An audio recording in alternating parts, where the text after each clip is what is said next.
I think a matchup against Kevin Holland next. Battle of the shit talkers. And I think Strickland is the right man to teach him a lesson. Continuing on with the team, we're going completely off topic after every fight. Yeah. I do have one for you here if Sean Strickland does pick up the victory, and you touched on it there, the talking during the fights. What I would be interested for Sean Strickland next, given that he probably see himself about 13 or 14 in that 170-pound division, I think a matchup with Kevin Holland. Is he fighting a 185 in this? This is 185, yeah. All right. Well, he's also ranked at 170 as far as I know. Possibly. I could be wrong. I think a matchup against Kevin Holland next. Battle of the shit talkers. And I think Strickland is the right man to teach him a lesson, because even if he did start shit talking him, I think Strickland would enjoy that during the fight and be able to go back and forth with him.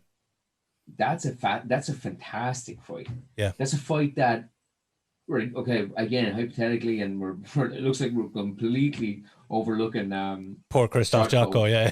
Well, I kind of am, because I have Sean Strickland as one of my bets of the week anyway. But Strickland goes out, beats Jocko. Okay, he goes and fights that brilliant call of Kevin Holland, like you said. It's great because you have a chance for Kevin Holland to put on a good performance, kind of get him back in his good graces among fans. But Sean Strickland, it's making his star rise hugely. Yeah. It's a win-win. Absolutely, it's a great fight. And also, you're like Kevin Holland doesn't have that kryptonite wrestling that he used to worry, but he's going to get a guy who's up for striking. You know what I mean? So, yeah, I actually hope they make that. I think you're wasted on this podcast. I think you should be a matchmaker. People should be watching my matchmaker episode every week. I've had some absolute gems, and I've had 5 or 6 that have been booked already in the few weeks I've been doing it. Not that I'm actually playing a part in them being booked, but I'm obviously in the same wavelength as good old Sean Shelby.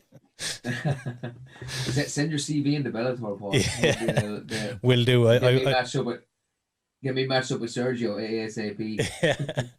I see Rich Cho's moved on to Wimp to Warrior, which is a great move from him, and I'm delighted for him. It's great. Yeah. But Bellator are probably looking for a matchmaker now. Just giving you a little heads up there. Have an old peek at my matchmaker episodes and see, I'll drop your name, Paul. Do indeed.